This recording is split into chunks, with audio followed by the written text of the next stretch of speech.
Hello, Avioners. Welcome back to A Taste of Adventure, a six-part series where we're talking to feast on chefs about their favorite restaurants, recipes, and local products. Thanks for joining us today through the Avion collection, an ever-growing catalog of exclusive value, insider tips, and unique experiences just for Avioners. My name is Agatha Podgorski. Through my work with the Culinary Tourism Alliance, I've spent the last 10 years exploring the undiscovered corners of Canada, meeting with chefs, farmers, and artisans, trying to define what makes Canadian food so special. We run a program called Feast On. It's a program that helps chefs source and celebrate Ontario food, and in turn, helps you make better restaurant choices when you visit. I'm really excited to have Feast On chef Samantha Valdivia with me here today.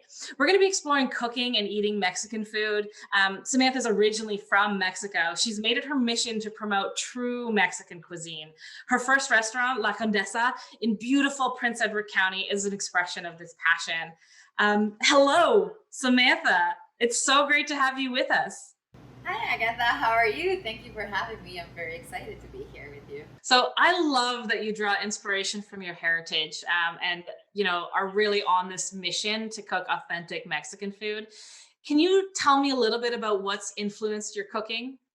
I honestly think my influence just came from living in Mexico and eating Mexican food.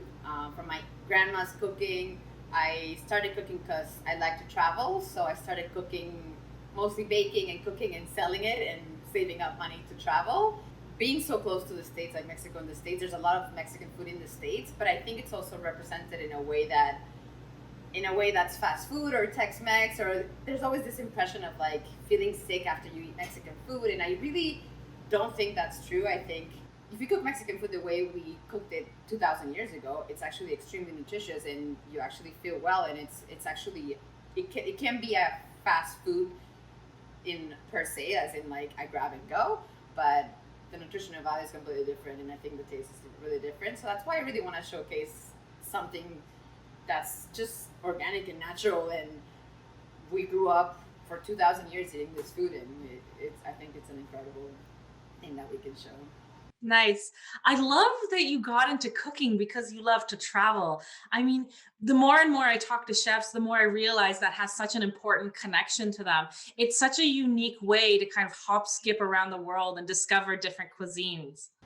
And I love traveling and also discovering Mexican cuisine in other countries because everyone represents it in a different way and with whatever ingredients they can find. So I think it's really interesting, even trying other foods, but also trying Mexican food while traveling. I always make a point to try and have whatever they offer.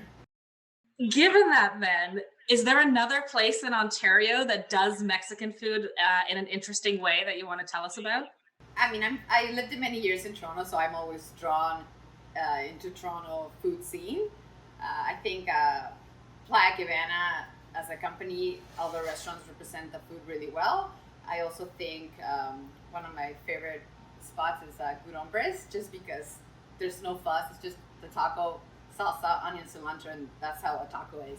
I think now they're a bit too decorated, and I just like a simple taco, a good salsa and a good meat, and a good tortilla. That's awesome, Sam. So what are we making today? Is it a little bit of a taste of La Condesa that we can expect? It's definitely a taste of La Condesa. We're making one of our most popular tacos, the Carnitas Taco. This dish originally started in Michoacan in the north of Mexico. It has many different ways to be cooked. A lot of the times beer and Coca-Cola are added for color and sweetness and flavor. Everything at La Condesa is gluten-free, so we try to avoid the beer. Instead of adding those extra sugars and flavors, we just sear the meat and season it as we go. So it'll be a version of our carnitas from Michoacan.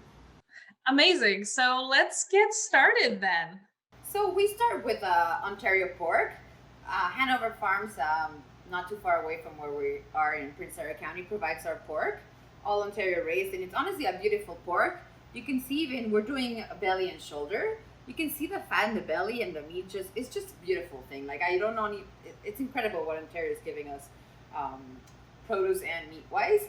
So we're gonna start with two different cuts, the belly and the shoulder, just because the belly has a lot of fat and a lot of flavor, and then the shoulder has flavor, but it complements the fat really well because you don't want just a fatty taco. You want a little bit of fat with flavor and a little bit of that shredded meat that you usually see in a taco, which will be the effect giving with the shoulder. To keep the flavor in the meat and the moisture, we like frying it and searing it. Perfect. So after we sear the meat, then Sam, it braises for a little while. What else goes into that braise? We put it in our pot and we braise it with some lard. The lard, you can buy it usually at a Portuguese or a butcher shop. You want the lard to look a bit yellow like this, or a lighter color.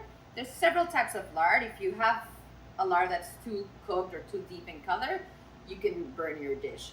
So we're gonna be adding the lard. We're gonna be adding the orange juice. And then we're gonna add some limes that we have over here. We've cut the ends off and we're literally just gonna put them whole. Some garlic and some Mexican cinnamon. Is Mexican cinnamon different from other kinds of cinnamon? Are there things that can only be found in Mexico that you might have a hard time finding somewhere else? I don't think you'll have a hard time anymore. This is a very popular cinnamon. It's a completely different plant from the cinnamon you get at whatever grocery store. But you can find it anywhere in like Kensington Market or Latin markets that around downtown. But I think it's rarely available at this point. You can't have a taco without a tortilla. It's one of my favorite parts. Tell me a little bit about how you make tortillas. Our friends from my Sal make our corn masa, corn dough. It's actually a pretty complicated process. This isn't sweet corn that gets kind of ground up, right? It's a little different. It's not the same corn we grow in Canada. This corn is completely savory. There's no sweetness to it. And there's honestly a range of colors. It can be white, it can be yellow, it can be blue, purple, and it's all not dyed. It's just natural seeds, heritage seeds. We're actually growing the corn not too far away from where the restaurant is. We're sending it back to Toronto to be milled because we don't have the facility to mill the corn here. But it basically, you soak the corn into a calcium solution to change the pH in the actual corn. You leave it overnight, and then you put it through basically two volcanic stones, wet, and then it grinds it and grinds it and grinds it. Instead of making it, since it's wet, instead of making it a powder, it becomes an actual dough like this. That sounds really complex, and it's fascinating to me that something so ancient was so complicated, and it's still being done the same way today. I think that's a beautiful story. It really is a beautiful story, and our friends at my Sal are honestly doing an amazing job with this movement because it's so much easier to buy a pre-made tortilla or the powder maseca dough. It's just really, there's no nutrients when you have that tortilla. What is that crazy blue contraption in front of you that I see there? Crazy indeed. So this is our tortilla press. Most people can source the small little cast iron circle ones. I got this while I was backpacking through Oaxaca. And yes, backpacking, I brought this in my backpack. This is 10 kilos. It's extremely heavy, but the weight makes you have a more even tortilla in one go, as opposed to having to flatten it out or moving it around. So it gives us the speed that we need to hand press our tortillas for service. That sounds like a lot of work. Why don't you show us how to actually make a tortilla then? Absolutely. So we have already our masa dough over here made from our friends at my Sal in Toronto. They deliver every week. So I basically want to make sure the moisture and there's no cracks in the dough. So I just do a nice little circle, a little ball kind of looking like this. And this is where the workout's at. So we've cut a plastic bag just so the dough doesn't stay in the middle. We'll put it down in the middle, cover it down, and press. And that's our beautiful tortilla. You can see the thickness is very different from any other tortilla that you can just buy at a store. So now we're gonna put it in our hot skillet and wait around 30 seconds each side for it to cook. I actually like my tortillas a bit raw in the middle. Remember, this corn is already fully cooked. I'm actually the opposite. I like little charred black bits all over my tortillas. I mean, an ideal tortilla is charred and gooey in the middle. We're getting you a charred one here. Look at that. And the puff. The puff is really important, right? This one's puffy just for you, Agatha. There we go. I've made tortillas a dozen times and have only achieved the puff twice. So it really is more complicated than it looks. It really is. So we have a little bit of my doughiness and a little bit of your charness over here. Perfect for tortilla for both of us.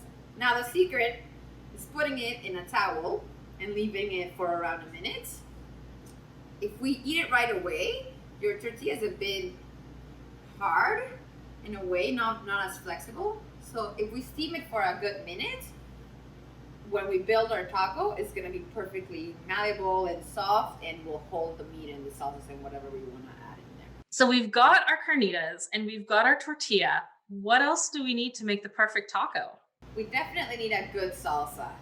There's no good taco without a good salsa. They just go hand in hand, and it's a perfect marriage. So today we're gonna do a pretty basic tomato salsa. There's no spice in it, but we can always add jalapenos or arbol chilies to make it a bit spicier if you'd like. But we'll make it mild, and we're gonna make a good amount, because you can always have some leftovers and eat it with eggs the next day or with any other dish. So I have a piping hot pan over here. Mexican food basically breaks all the rules of cooking. So we're literally gonna char it until it's burned. These are Roma tomatoes. I think this is a perfect tomato for a salsa, just because you can see that it's very red, but it's not overly ripe, that it's on the sweeter side. This is still a bit acidic, and it's more on the savory side. It's firm, which means it won't break as much when you completely char it. Do you need to use tomatoes when making a salsa, or can you make salsa out of other things? You can use tomatillos. You can use just straight up chilies. We chose the tomatoes just because these are all ingredients that are grown in farms around us, Edwin County farms, and it's an ingredient that we have available here. And I also think this salsa is very transformable. You can eat it with pretty much any type of protein. We got the tomatoes charring, we got the onions charring, and we're gonna add the garlic. At La Condesa, you're giving diners a real taste of Mexico then, while keeping things fresh, keeping things local, and supporting people in your community. I mean, you've already shared a number of the people you work with us, but tell me a little bit about this mission of yours to bring true Mexican cuisine to Canada. True Mexican cuisine is who I am. So I think the mission, my personal mission, is to share who I am and what I know with our neighbors and people that visit us. I think this is the best way to really represent me and share a part of me that's you can basically taste who I am through a taco. So let's go back to travel for a second, because you told us earlier that, you started to cook because you wanted to travel. Is there another place in Canada that really kind of sparks your appetite, that you think is doing Mexican food really well, or doing any kind of food that inspires you? Well, I lived in Toronto for many years, so I think when I talk on Canada cuisine, I always am drawn to Toronto. Are there a few places you make sure to eat at every time you visit us in the Big Smoke in Hogtown? Well, one of my favorite places is actually a Japanese place in Harbor. It's called Yasu. It's a tiny restaurant. It's only I believe 12 seats. It's basically a sushi bar. It's an omakase kind of menu. So basically whatever the chef wants to feed you for the day. They fly their seafood directly from Japan the day of. So I think that's, from Toronto experiences, I think that's one of the best so far I've had. It's an amazing chef. Everything's fresh and everything's just bite-sized, and it really transports you back to Japan and somewhere else. It really does the job, and the seafood is amazing and fresh, and the sake is amazing too. Our tomatoes are getting an amazing color. And literally you can go as far as completely charring it. Make sure you do both sides. And basically our salsa is ready to blend. You can always add a jalapeno or an arbol chili if you like a little bit more heat. So I really miss dining in restaurants, probably more than anything else. And I would bet a stack of those fresh tortillas that you really miss cooking for guests in your restaurant. Can you tell me a little bit about what the last year has been like at La Condesa for you? This last year's just obviously been crazy for everyone. We completely restructure our way of doing things. obviously our dining room was closed for a long time, and then we went back to 50% capacity, which meant for us 8 tables. So that's obviously not enough to meet the demand. So we started really strong on takeout. We started online ordering through takeout as well, and it was sort of a way to share a little bit of us at home with everyone else that just couldn't make it in with our limited 8 tables. Do you have any tips then for recreating that La Condesa vibe at home? We always honestly recommend grab your tacos, grab a drink. Our margarita is our signature drink, and just put a playlist and sort of try to have the ambience around how we would do it at home. And a lot of people have gotten really creative, and they replate their tacos in like beautiful plates and make it like almost like a fancy dinner out, but in. It's been amazing to see all the posts and how creative people just get to have a little bit of a taste of a restaurant at home. It's incredible to see. That sounds like a really good time. All we need now is a margarita. We 100% need that margarita. This is what we are cooking for. Amazing. Those carnitas sound and look so inviting. Let's plate up a taco, shall we? Absolutely, Agatha. So we've steamed our tortillas for a couple minutes now, and you can see the difference, how flexible they are, and they're still warm. So this will really make your taco not break once you eat it. So we'll put the tortilla down. We have our meat already cooked up here. You want to mix a little bit of the belly and the shoulder, and grab a good chunk and put it down on your tortilla.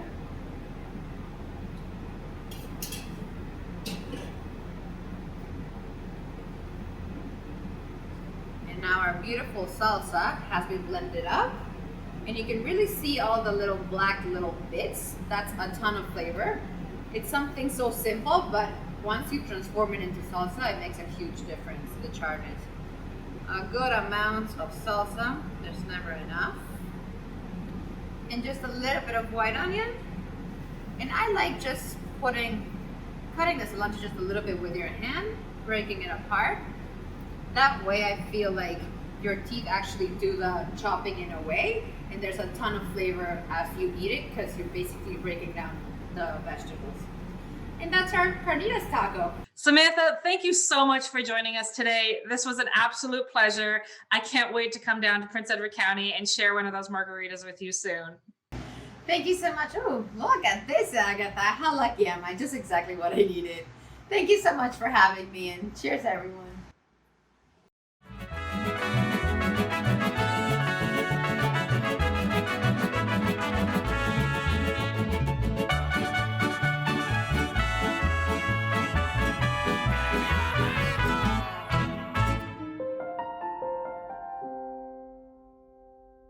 Thanks again for joining us through the Avion collection. If you'd like to learn more about Feast On, we encourage you to explore OntarioCulinary.com. And of course, for more Taste of Adventure episodes, head to rbcrewards.com/Avion collection.